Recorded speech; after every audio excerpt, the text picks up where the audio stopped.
जय माता रानी दोस्तों, आप सभी का बहुत बहुत स्वागत है आपके अपने चैनल राधा कृष्ण ऑफिशियल में। उम्मीद करती हूँ आप लोग बहुत अच्छे होंगे। तो ये बताने के लिए कमेंट बॉक्स में जय श्री विष्णु जरूर लिखिएगा। तो चलिए दोस्तों, आज हम इस वीडियो में कार्तिक महात्म्य का 29वां अध्याय सुनेंगे। तो आप लोगों से निवेदन है कि आप लोग कार्तिक महात्म्य के सुनने के बाद में आप लोग वीडियो को लाइक और चैनल को सब्सक्राइब जरूर कर लीजिएगा, क्योंकि आपके एक लाइक से मुझे बहुत ही मोटिवेशनल मिलता है। इसलिए आप लोग वीडियो को लाइक तो जरूर ही कर दीजिएगा। तो चलिए सुनते हैं कार्तिक महात्म्य का 29वां अध्याय। भगवान श्री कृष्ण ने सत्यभामा से बोले, हे प्रिय, नारद जी का यह वचन सुनकर महाराजा पृथु बहुत आश्चर्यचकित हुए।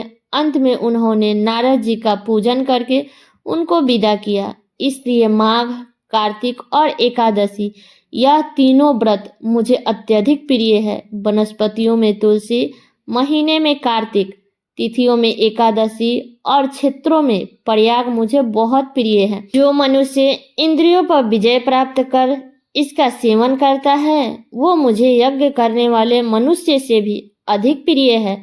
जो मनुष्य विधि पूर्वक इनकी सेवा करते हैं, मेरी कृपा से उन्हें समस्त पापों से छुटकारा मिल जाता है। भगवान श्री कृष्ण के वचन सुनकर सत्यभामा ने कहा, हे प्रभु, आपने बहुत ही अद्भुत बात कही है कि दूसरे के लिए पुण्य के फल से कलह की मुक्ति हो गई। यह प्रभावशाली कार्तिक मास आपको अधिक प्रिय है, जिससे पति द्रोह का पाप केवल स्नान के पुण्य से ही नष्ट हो गया। दूसरे मनुष्य द्वारा किया हुआ पुण्य उसके देने से किस प्रकार मिल जाता है, यह आप मुझे बताने की कृपा करें।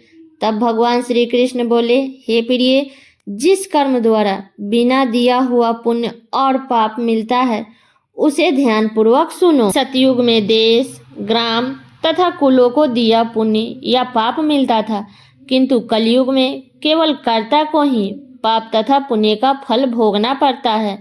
संसर्ग ना करने पर भी वह व्यवस्था की गई है और संसर्ग से पाप एवं पुण्य दूसरे को मिलते हैं। उसकी व्यवस्था भी सुनो।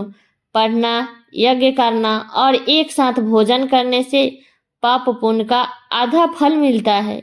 एक आसन पर बैठना तथा सवारी पर चढ़ने से, श्वास के आने जाने से पुण्य एवं पाप का चौथा भाग जीव मात्र को मिलता है।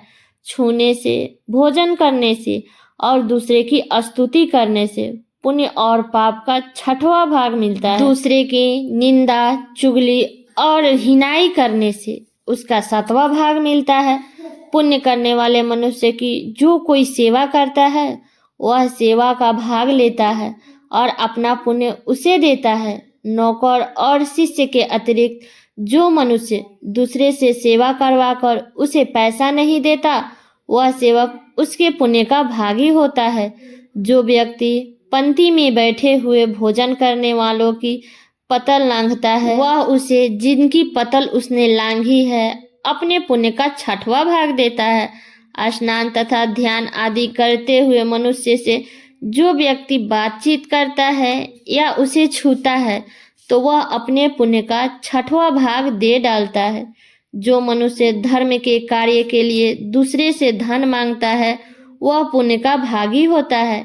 ठीक उसी प्रकार जिस प्रकार की दान करने वाले पुण्य का भागी होता है, जो मनुष्य धर्म का उपदेश करता है और उसके बाद सुनने वालों से याचना करता है, वह अपने पुण्य का 6वां भाग उसे दे देता है। जो मनुष्य दूसरे के धन चुरा करके उससे धर्म करता है, वह चोरी का फल भोगता है और वह शीघ्र ही निर्धन हो जाता है। और जिसका धन चुराता है वह पुण्य का भागी होता है। बिना ऋण उतारे जो मनुष्य मृत्यु को प्राप्त होता है, उनको ऋण देने वाले सज्जनों पुरुष पुण्य के भागी होते हैं। शिक्षा देने वाला, सलाह देने वाला, सामग्री को जुटाने वाला तथा प्रेरणा देने वाला यह पाप और पुण्य के 6ठे भाग को प्राप्त करते हैं। राजा प्रजा के पाप पुण्य के पष्ठांग का भोगी होता है। गुरु शिष्यों का, पति पत्नी का, पिता पुत्र का, स्त्री पति के लिए पुण्य का 6ठा भाग पाती है। पति को प्रसन्न करने वाली आज्ञाकारी स्त्री पति के लिए पुण्य का आधा भाग ले लेती है। जो पुण्य आत्मा पराये लोगों को दान करते हैं वह उनके पुण्य का छठा भाग प्राप्त करते हैं। जीविका देने वाला मनुष्य जीविका ग्रहण करने वाला मनुष्य के पुण्य के छठे भाग को प्राप्त करता है। इस प्रकार दूसरों के लिए पुण्य अथवा पाप बिना दिए भी दूसरे को मिल सकता है, किंतु यह नियम जो कि मैंने बतलाए हैं ये कलयुग में लागू नहीं होते। कलयुग में तो एकमात्र कर्ता को ही अपने पाप एवं पुण्य भोगने पड़ते हैं। इस संबंध में एक बड़ा ही पुराना इतिहास है जो कि पवित्र भी है और बुद्धि प्रदान करने वाला भी कहा जाता है। उसे ध्यान पूर्वक सुनो। भगवान श्री कृष्ण ने कहा, पूर्व काल में अवंतीपुरी में धनेश्वर नामक एक ब्राह्मण रहता था। वह रस, चमड़ा और कंबल आदि का व्यापार करता था। वह वैश्यगामी और मद्यपान आदि बुरे कर्मों में लिप्त रहता था, क्योंकि वह रात दिन पाप में रत रहता था। इसलिए वह व्यापार करने नगर नगर घूमता था। एक दिन वह क्रय विक्रय के कार्य से घूमता हुआ महिष्मतीपुरी में जा पहुंचा, जो राजा महिष ने बसाई थी। वहां पाप नाशनी नर्मदा सदैव शोभा पाती है। उस नदी के किनारे कार्तिक का व्रत करने वाले बहुत से मनुष्य अनेक गांवों से स्नान करने के लिए आए थे। धनेश्वर ने उस सब को देखा।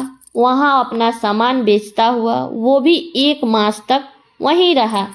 वह अपने माल को बेचता हुआ नर्मदा नदी के तट पर घूमता हुआ स्नान, जप और देवाचरण में लगे हुए ब्राह्मणों को देखता और वैष्णवों के मुख से भगवान विष्णु के नाम का कीर्तन सुनता था।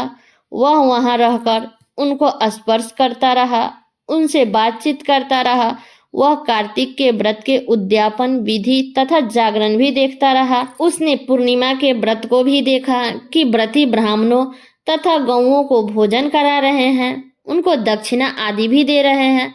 उसने नित्य प्रति भगवान शंकर की प्रसन्नता के लिए होती दीपमाला भी देखी। त्रिपुर नामक राक्षस के 3 पुरों को भगवान शिव ने इसी तिथि को जलाया था। इसलिए शिव जी के भक्त इस तिथि को दीप उत्सव मनाते हैं। जो मनुष्य मुझ में और शिव में भेद करता है उसकी समस्त क्रियाएं निसफल हो जाती है।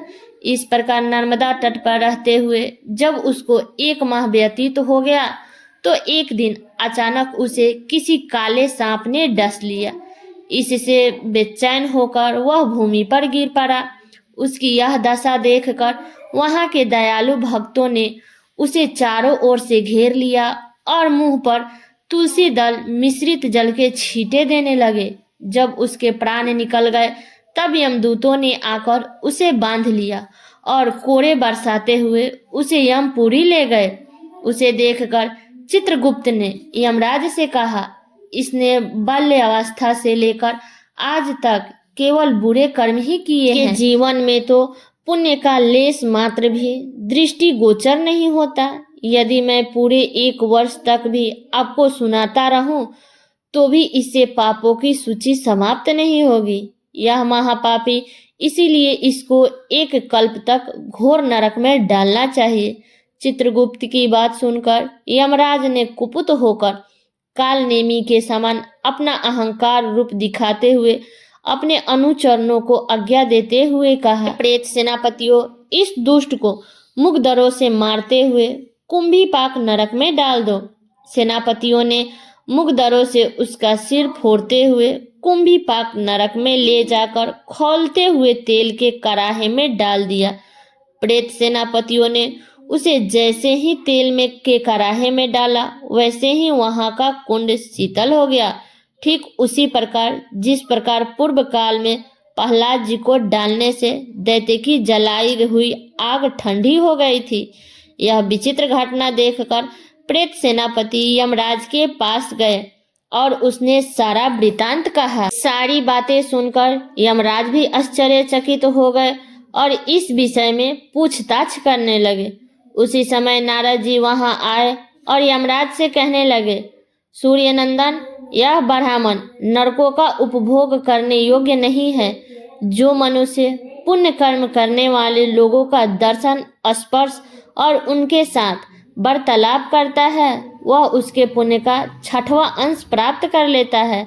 यह धनेश्वर तो 1 मास तक श्री हरि के कार्तिक व्रत का अनुष्ठान करने वाले असंख्य मनुष्य के संपर्क में रहा है, अतः यह उन सब के पुण्य अंश का भागी हुआ है। इसको अनिच्छा से पुण्य प्राप्त हुआ है, इसलिए यह यक्ष की योनि में रहे और पाप भोग के रूप में सब नरक का दर्शन मात्र करके ही यम यातना से मुक्त हो जाए।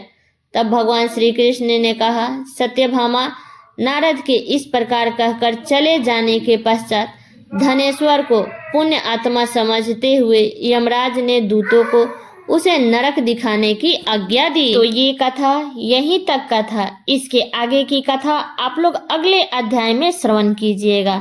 तो कैसा लगा ये कथा आप लोग कमेंट करके जरूर बताइएगा। चैनल पे नए आए हैं तो सब्सक्राइब कर लीजिएगा, बेल आइकन को प्रेस कर दीजिएगा, जिससे मेरे वीडियो का नए नोटिफिकेशन आप सभी के पास में सबसे पहले पहुंचे।